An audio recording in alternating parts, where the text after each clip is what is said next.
Ticket লাগে না কোনো জ্বালানি। উত্তর মহাসাগরে একখণ্ড বরফের উপর সওয়ারি হয়ে বিনা ভাড়ায় নিশ্চিন্তে ভেসে রাজকীয় ভ্রমণে বেরিয়েছে মা ভালুক আর তার ছানারা।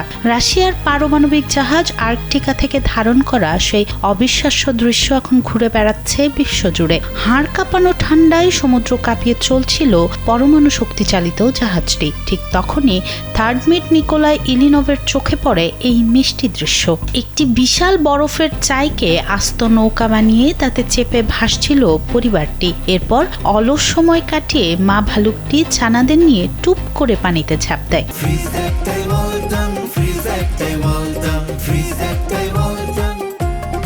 তারপর সাঁতরে মিলিয়ে যায় দূর সাগরে। ঘটনাটি ঘটেছিল রাশিয়ার নর্দার্ন সি রুটে, যা ইউরোপীয় অংশ থেকে দূরপ্রাচ্যের ৫,৬০০ কিলোমিটারের সবচেয়ে ছোট জলপথ। সম্প্রতি বিশ্বজুড়ে সাড়া ফেলা এই ভিডিওটি প্রকাশ করেছে অ্যাটম ফ্লট, যারা পরিচালনা করে বিশ্বের একমাত্র পারমাণবিক আইস ব্রেকার বহর।